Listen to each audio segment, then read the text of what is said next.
If you're ready for freedom from the grind, then passive income from real estate investing is the best way to get you there. If you don't know where to start or what to do next, then the Rent Roll Radio Show is the best place to get you there.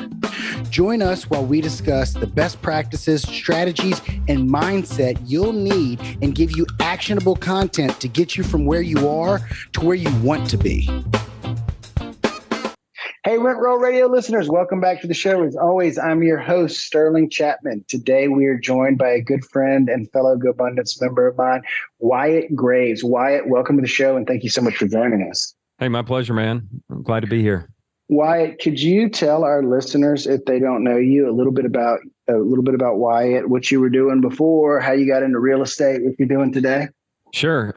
Somebody asked me that question not too long ago, and what I'm finding out is the answer is ever evolving.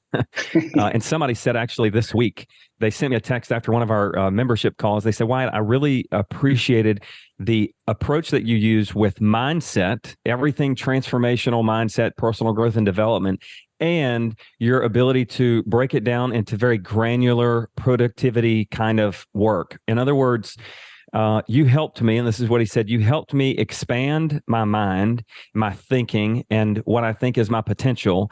And you helped me break it down into smaller pieces so that I know what action to take today. So what I'm doing, Sterling, I'm everything mindset, right? Like helping people find happiness and joy and contentment and living from their true selves.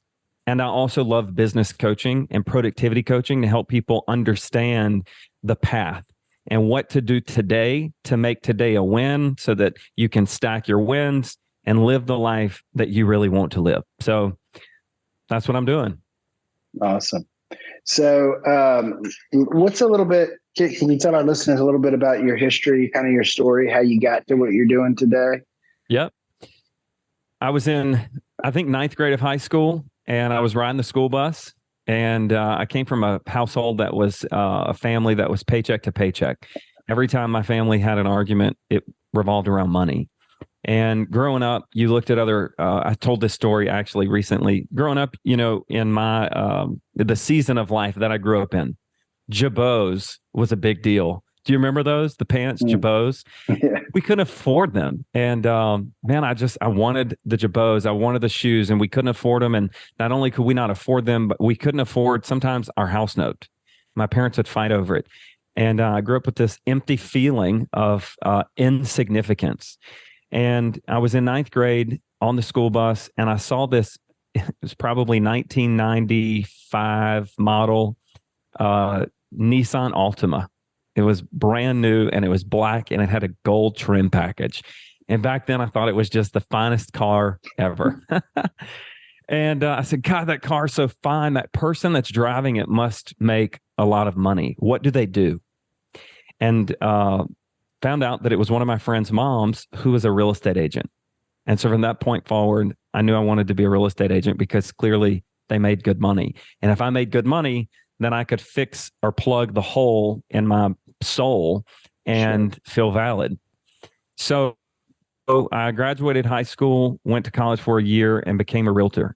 And just after being a realtor, I found a daycare for sale, bought a daycare, which 4 years prior to that, my mom had finally left her minimum wage paying job and opened up a daycare, and it changed our financial dynamic in our house. So if it changed our dynamic in the house financially for her, then I should do it too, right? But I had no idea what I wanted to, I just bought the daycare because it made my family more money than they had ever made before.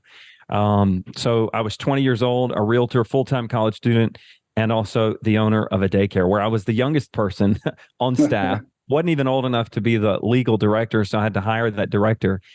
And anyway, I started to put one foot in front of the other. And that was like 22, 23 years ago. I've been a realtor ever since, finished college with a degree in entrepreneurship and business management. I've been obsessed with personal growth and development my whole life. And I've tried a bunch of different things. I've owned a Mosquito Squad franchise where we installed misting systems in your backyard. I've co-owned a property management and HOA management company, grew it with some friends to become one of the largest in the state. bought a podcast, the Mentee podcast from Jeff Woods, who's the co-founder of, not co-founder, he was the vice president of The One Thing with Gary Keller. And that really kind of catapulted my trajectory, if you will, since meeting Jeff into the space that I'm in now, which is a real estate broker. I have a brokerage, joint venture with a mortgage company, a title company, a real estate investor. I've flipped properties. I've developed small little developments like a trailer park and flipped it. Currently own apartments, partnered with a new construction builder that is building out some new units for us. And then I have the mentorship mastermind community, which is sort of my passion project, where I get to coach in a group setting people to live their good life. And we talk about the good life as being just the life that you want to live, an intentionally chosen life, one that is not by your circumstances or not based on your past, but one that you stop and think about, golly, if my life was over today, what do I wish I would have done to make it count, to make it matter? And we just ask those questions. And then that's how the mindset coaching, the group coaching comes around. And then we, I guess, insert business and productivity coaching inside of that so that we can actually take action and achieve our results. So I know that's a lot, but that's kind of, in a nutshell, what I'm doing and where I've been. Awesome. So it sounds like the coaching program is kind of a extrapolation, expansion on basically that think and grow rich mentality of just like, we're actually in control. That whole light bulb moment of like, oh no, like people aren't rich because they stumbled upon oil. They're not rich because they won the lottery or because they just happened to randomly buy a stock that 100x overnight. Like, people are rich because they were intentional, and actually anybody on the planet can be rich if they follow these processes and they work on themselves first. Like, it's all in your control. You can manifest it all. You can, you control your surroundings. You're not a product. You don't have to be a product of your environment. I mean, a lot of people default to it, but it's not necessary. That's right. In 2016, the great flood of 2016, everything I had flooded, and it was a big deal. And it was the second time that I had what I would say been party to external factors that took a lot of things away from me. In 2008, the Great Recession, I was able to weather that storm in 2008, but I took on so many projects at that time and so much debt, and I couldn't outrun it. So in 2012, I went broke and started to rebuild everything that I had built and lost, financially mostly. And then 2016, just 4 or 5 years later, the flood happened, and that was a big deal. And what I would tell you is that I made a whole lot of money in my years of being an entrepreneur, and I've lost a whole lot of money. And in both instances, neither plugged the hole in my soul. And so my own journey, right? I had to learn, where does validation come from, and tap into my higher power, my faithful beliefs, if you will, to plug that hole. And I really started to look at personal growth and development as a way of teaching myself, right? Because they say the best way to learn something is to teach it. Right. And I have a lot of lessons I need to learn, man. And so I just started digging in and presenting and talking about it and facilitating these conversations so that I could teach myself. And in that, and there's a lot of people that, well, that which is most personal is most universal. And so if I need it and it plugs my hole, everybody else needs it and it'll plug their hole as well, right? So that's kind of how that all happened. And I would say this, everybody can fail. Everybody can fail. Most people live average lives because they spend their time trying to avoid failure. Sure. The people that succeed are the people that know failure is just a little glitch. And we don't run from it. We don't try to avoid it. We run towards it because we know that in that little glitch, we'll learn something, we can pivot. And those glitches don't define who we are, right? So it is getting clear on, what do you want? What does success mean to you? What do you have to do to be successful? And then running towards whatever it is to be successful. Can we talk about failure for a minute? So if you study, which I know you do, but if you study any great entrepreneurs throughout history, any great accomplishments, athlete, Olympic athletes, anybody who's accomplished major things, and you analyze their story, there's typically a lot of failure in there, right? Sure. Early on, I'm very familiar with your story from time we spent together outside of the show, where everything that happened in 2008 and 2016, and undoubtedly you're way stronger now because of it, right? And it's just so No doubt. often.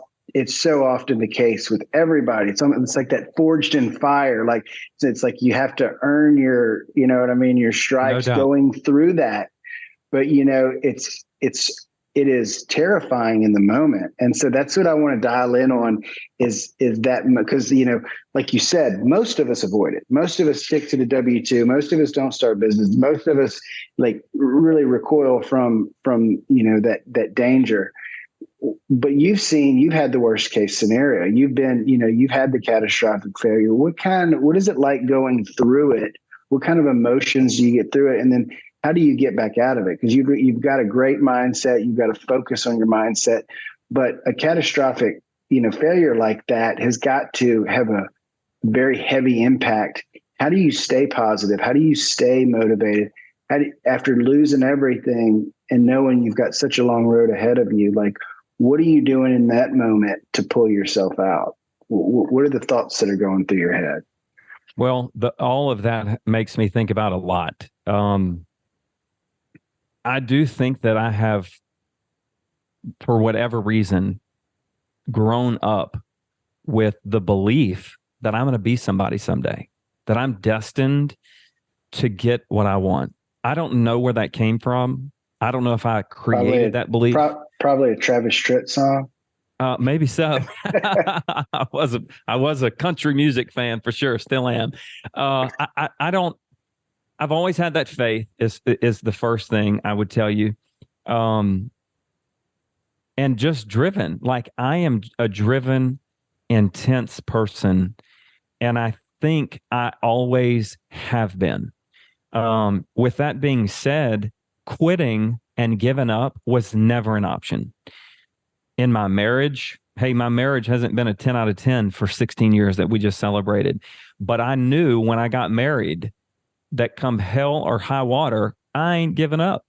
Like that's what this commitment means to me. And I think my commitment to success and my commitment to my desired future self, even though I didn't have those words back then to use, my commitment to what I wanted my life to be about I've never wavered in that. Now, fast forward to where I'm at now, I know that you have to plant forcing functions in your life to stay consistent and to stay the course. Now, I didn't know that's what I was doing back then either, but it just so happened that I was doing it, right? Two of the most influential things in a person's world are the people around them and their physical environment. Your physical environment creates the context in which you set goals, right? It creates the influences on the behaviors that you're going to execute, which turn into habits that dictate your future, and then your people.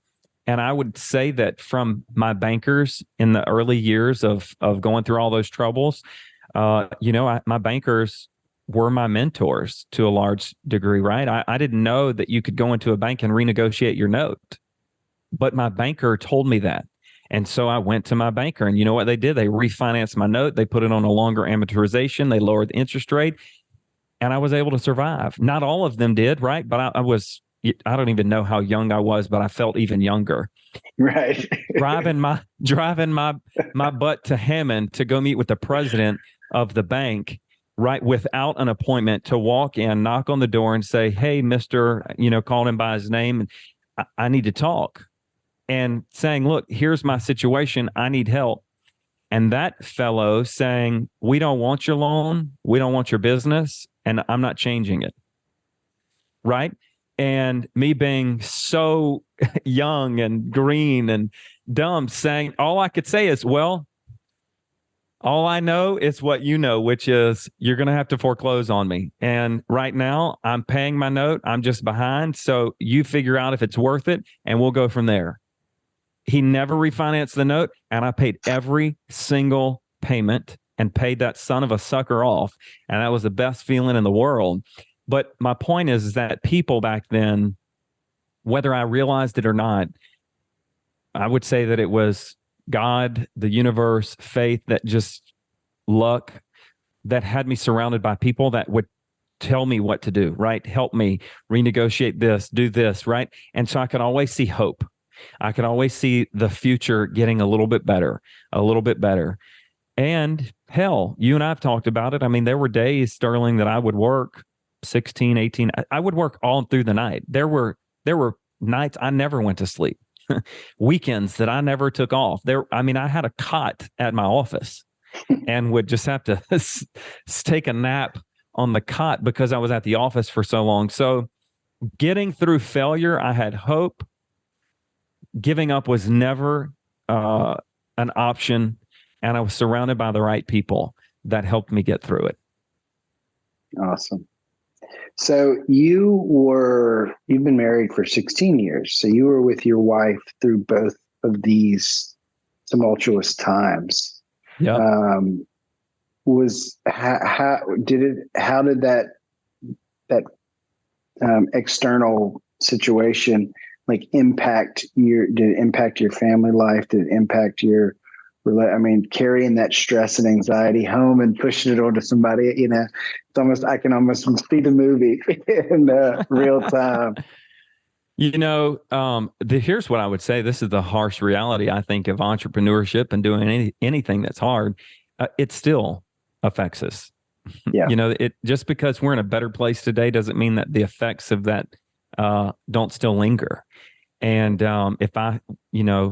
we just had a conversation last night. We were talking about this year and planning ahead and the vacations and all the things we want to do. And hell, none of it's cheap. And, we've got a down market and interest rates are up. We're not selling the same number of houses. We're not doing the same number of loans that we were doing last year and the year before. And she's asking me questions because COVID did bring her out of her career, right? She's a dental hygienist, and COVID gave us the opportunity for her to step out of that from a full-time gig to just a very part-time gig. And she still does it one day a week because she loves it. And that's her time to use her brain and to escape, just kind of zone out for a little bit. But she did come into the business during COVID. Before that, she really wasn't in the business as much as she is now. So we have a CFO, and she prepares a dashboard for us once a month. Says, hey, here's how all your entities did, all your properties. This is your global cash flow, global profit and loss, this, that, and the other. And Janae's not a business person, right? She's a dental hygienist. She knows teeth and hygiene. So she was talking to me about it last night with trying to understand, right, and how you can have a loss in one entity but a gain in the other. And that's sort of how I look at it. What my global world do, right? As long as we're making money globally, I'm kind of good, right? Like I can look at the pockets that didn't or the properties that didn't. We're going to adjust and we're going to pivot, and that's my daily job. But we were talking about, and I said, here's the deal, Janae. You can either trust me when I tell you that it's all good, or you can live in the dashboard and you can have 1,000 questions and worry and this, that, and the other. And she just kind of laughed and then didn't laugh. She said, yeah, I'm not trusting you. Been there, done that, huh? Been there, done that. Yeah, been there, done that. So it's really not that she doesn't trust me. It's just that it's a scary place. And we've lived through some hard freaking times. That's the truth. And, one of the things that we did, and I'll share this with the group. Some people think it's personal, and maybe it is, but it's helpful. I did have a great mentor from a friend's dad, and didn't know, again, that he was a mentor at the time, just a business guy. And he said that I needed to get a prenuptial agreement before I got married, a marriage contract. And it wasn't so much from the perspective of protecting any of my assets. It was in case shit hit the fan. Yeah. And a lot of people don't know that, but we did. And it was a hard conversation, right? Because I didn't know what I was doing, and it just seems weird and heavy. And if you really love each other, then why would you do this? And anyway, so going through those hard times, that marriage contract kept our properties separate. Mhm. And it was an incredible tool that we were able to use to navigate those choppy waters. And it's an incredible tool that we were able to use to be able to have leverage, right? And restructure our debt and things of that nature to have a leg to stand on.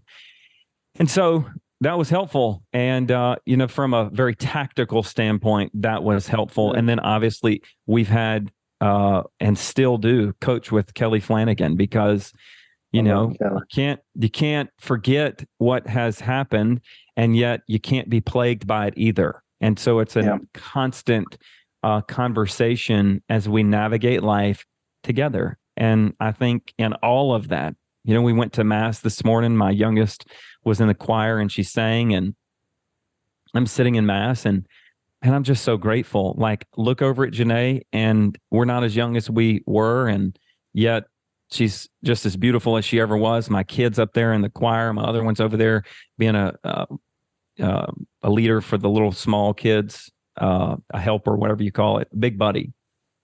And if we wouldn't have went through all the crap that we've went through, we wouldn't be as grateful as we are today.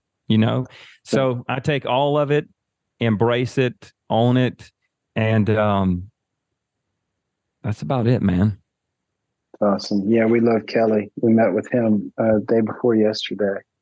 So I jokingly say all the time when people ask me what my best investment has been, I always say marriage counseling, because it saved me millions.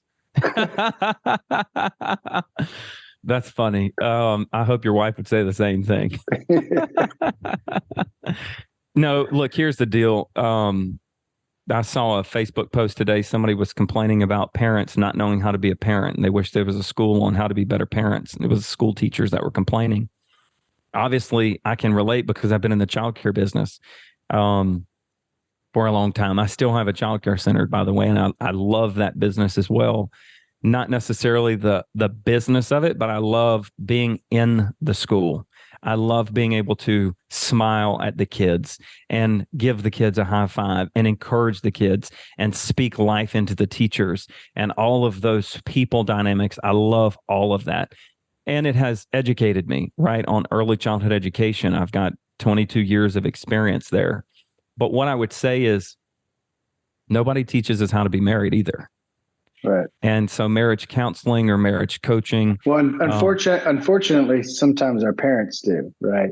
Well, they actually all do, and it may not be the right way. Right. That's what I mean when I say unfortunately. Yeah. Yeah. It may not be the right way. So it's not from a perspective. And when we first started doing it, it felt weird. It felt like, golly, like we're not about to get divorced, but walking into this office makes me feel like I'm about to get divorced, because that's my programming around people that see marriage coaches. And man, it's just been so different and so refreshing and so enlightening. And nobody's a prophet in their own backyard, so I can know what Kelly knows and say it, and it don't hit the same. Oh, I know. She can know what Kelly knows, and it don't hit the same. But when Kelly says it, right. all the bells ring and the gates of heaven open up, and oh my God, this is genius. But it's been very, very rewarding to have a marriage coach to help us optimize our relationship, not just to save it, but to make sure that we get every single ounce of what is there to be gotten out of our marriage. It's been great. Awesome. Let's change gears a little bit and talk about your real estate investing. Okay. What, I guess, what's your experience? I know you played in several different areas. From you're a realtor that partners with developers on new construction, and then you sell those projects. I know you've got an apartment complex. I know lately you've been doing a lot of direct marketing, finding off-market properties. What Yep. do you what are you finding through all that experience? Well, I got so I love to teach people. We've already established that. And a lot of times what I'm teaching people is what I've been taught and they don't take action. So I'm like, you know what? Yeah. I'm going to go take the dang action. I'm going to go do it. And I'm going to break the ceiling, the glass ceiling. And I'm going to go out on a, limb and figure out how to make it happen since, so many people are scared to do it. So I got a short-term rental last about a year and a half ago. I bought a new construction property, furnished it, used one of my realtors who's an entrepreneurial minded person. I wanted to, I'm all about partnerships and partnering with people. And so I said, hey, you want to make extra money, you want to learn a new skill and figure this short-term rental out. So how about you manage my rental for me and we'll split the profits. So last year was our first full year in the short-term rental business, and it was profitable. Even after I split the profits, I made more money on that short-term rental than I would have had I just done it as a traditional long-term rental. I've had single-family rentals for a long time, never more than 5 or 6 at a time. I've remodeled. Is there a reason for that? Man, I never focused on it. I wish I would have, but I didn't read Rich Dad Poor Dad until 2018. Yeah. But I've been a realtor and in the real estate business and a self-employed business owner for my whole adult life. Never read the book. You know why? Because I thought I knew what it said. Yeah. And then finally I read the book and I'm like, oh my God, this is genius. And that led to Cash Flow Quadrant. And now I understand what a real business is and making money with money and how real estate investing is it's just the place to be if you want to build wealth and passive income for all kinds of reasons, which you talk about on the show and everybody that's, probably a listener knows about. So I've decided to get in the business instead of just servicing it. So I have serviced the business as a real estate agent. I've sold thousands of houses over my career, really always focused on new construction and consulting builders on their business strategy. And my payment for that was being their realtor, right? Because I knew early on that if I could help them sell more houses, they would list more houses. And if they would list more houses, then I would make more money, right? And if I could help them make more money on each house, then they could build more houses. And the more they would build, the more I would sell. And so that's where I spent a lot of years focusing. And so it wasn't until joining GoBundance, reading Rich Dad, Poor Dad, and being exposed to new mentors that I really took hold in this real estate investing game. So started trading up assets, flipping, getting rid of things that didn't make money, this, that, and the other. And my first big deal was a 48-unit apartment complex. And that was a cold call to an off-market property. It took me a year to close it just because it took me a year to negotiate, get the deal, find the bank, find the investor, and all those things. But the thing about it is that it's 48 units with 24 pads already zoned for additional units. So that became our value add opportunity. So we bought that last November 2022, me and a partner. We split it 50-50. I should say 45-45 because we did bring in a money guy and he's 10%. And then my partner's building out the 24 units. So we'll have 72 doors there. And then I've got the short-term rental that I still have. And then I've got 3 other single families that I rent out. And I'm looking for my next multifamily and trailer park right now. While I flip houses, and that was a pivot. You were there. Where were we in? Where were we? Dallas. Yeah, we were in Dallas when we were at that GoBundance event, and I decided that I'm going to go all in on flipping ugly houses. And so I bought an ugly house franchise for Baton Rouge and went through the training and started getting the leads in January.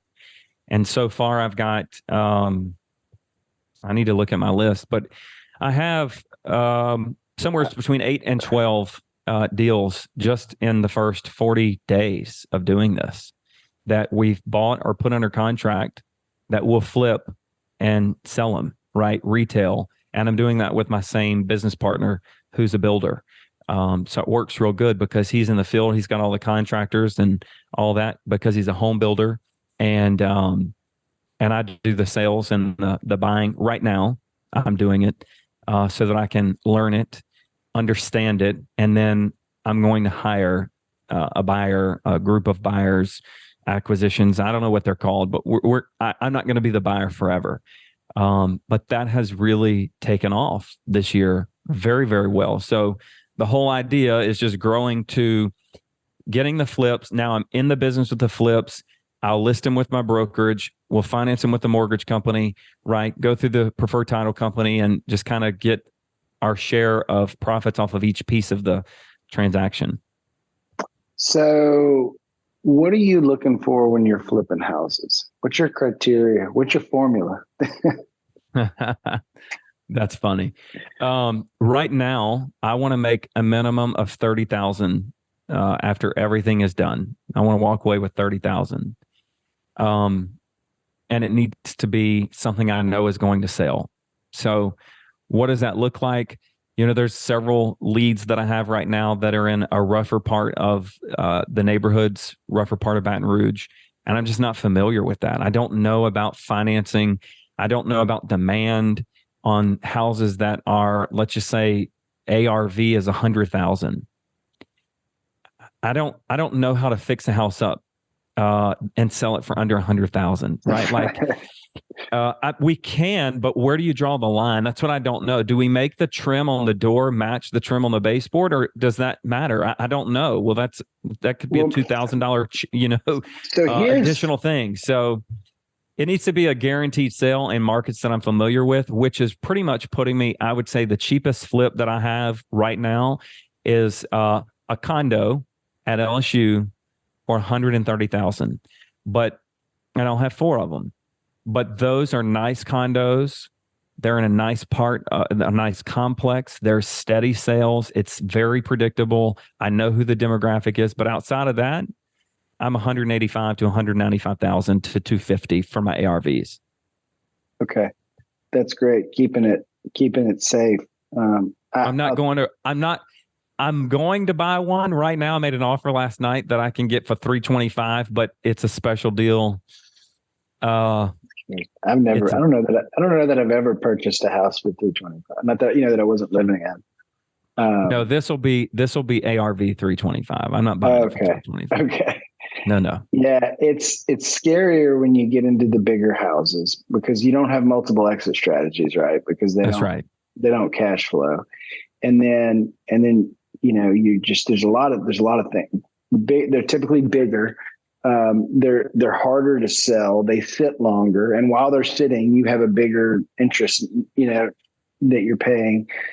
So on your formula, you say you want to make 30,000 a house, and like that's great. But like making 30,000 on $150,000 house is way different than making 30,000 on a $350,000 house. Because the 30,000 is a much smaller percentage, right, of the 350 than it is the 150, and your margin of error there is typically done in percentages, right? So if you have 30%, $30,000 is less than 10% on a $350,000 house. You go 10% over budget, which is very common, or more common than I'd like to admit. There goes your 30 grand. Where what I mean. Whereas if you go 10% over on a $150,000 house, you still skirt it out with 15 grand profit. Well, here's what I would say. This is where mindset coaching matters. Everything you just said scares the hell out of me. It scares the hell out of me, and I'm going to do it anyway because I've got to learn. And I could sit here and sharpen my pencil, and never pull the trigger. And that I'm not going to be paralyzed by that. So right now it is 30,000. Now here's the thing, man. I'll make so these condos is a package of 4. So my average cost in each one, I just looked at it as a package. Right. So I've got 4 condos for $216,000. I paid $54,000 a piece for them. two of them I'm going to sell for 115,000, and I'll have 75,000 in them, right? So 115,000 minus That's the 50. 75, right? But then I got to pay commission, I got to pay the franchise fees, I got to pay finance fees, right? It's just I'm buying it for 54, and my rehab budget's 25. 20 to 25. I got a little $5,000 contingency. So, but the other two I can sell for 130, right? And I'm still only going to have 75 in those as well. Fast forward, the houses that I'm selling for 185 to 190,000, I'm doing my formulas on 30,000 profit. I got one that's 245. I got about 40,000 in profit in that one. I got one that's 285, and I got like 70,000 in it. So we run through this with my builders, right? Because my builders, you can make more money on a bigger house.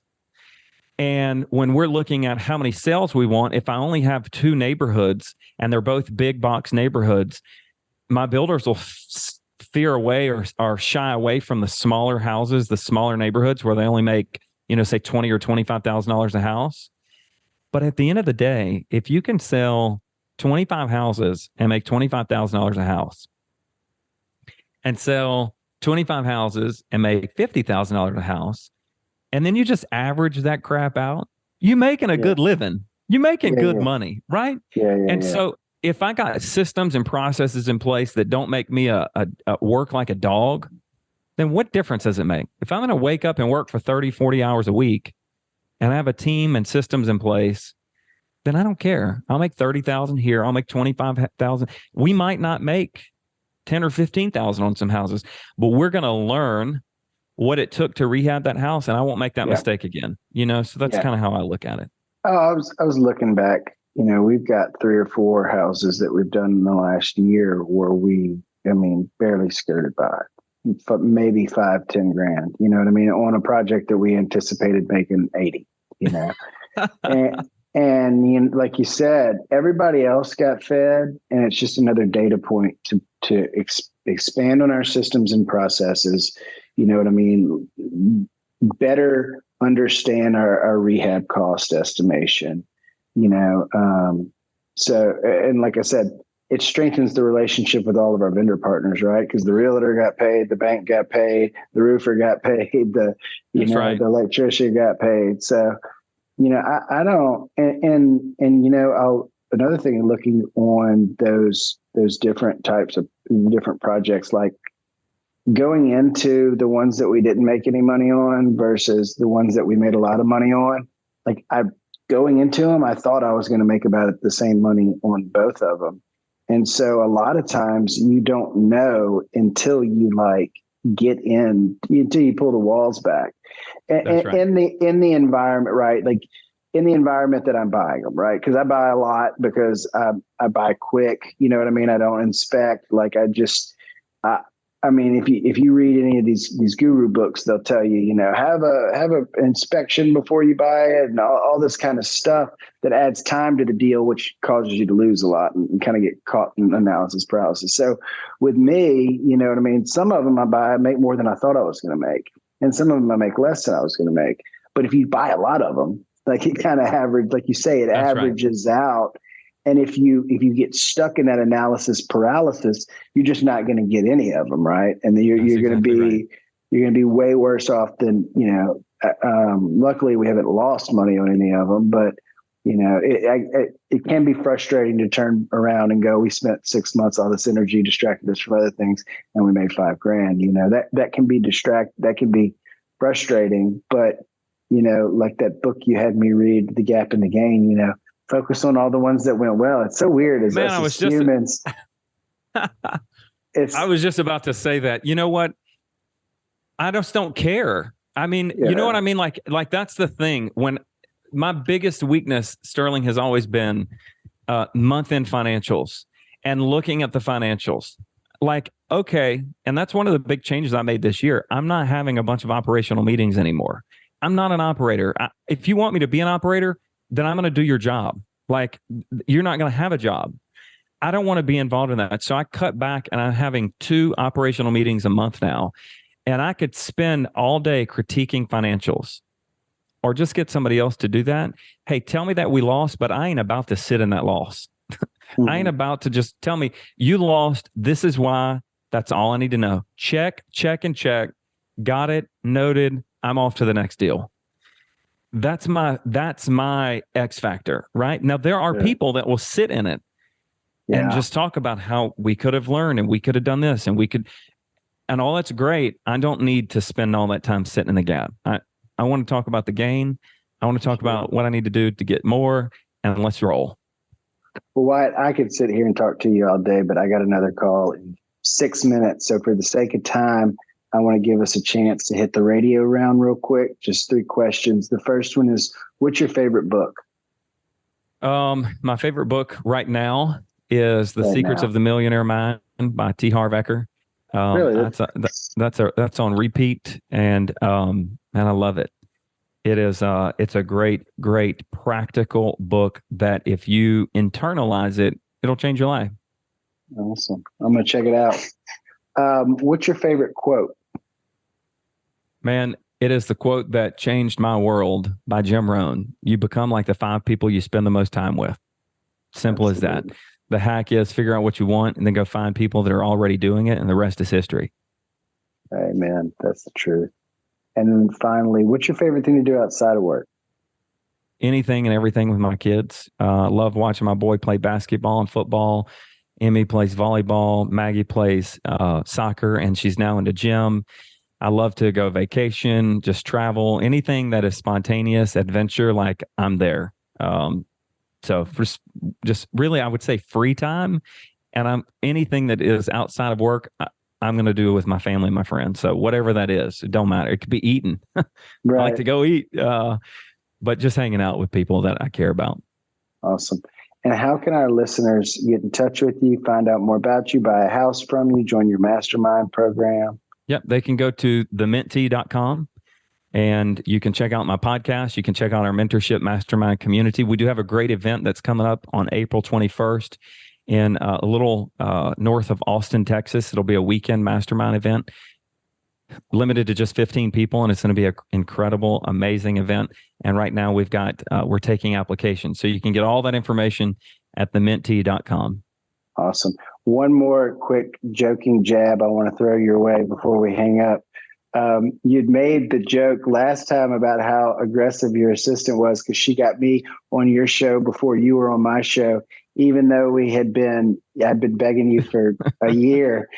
Well, to add a little salt to the wound, she actually made me open up a special time slot that wasn't on my calendar. Wow. Man.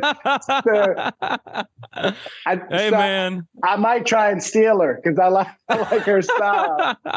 I love that, man. I'm glad you told me that. She is. Look, she will show up at the men's Bible study with papers for me to sign. I'm like, how did you know I was here?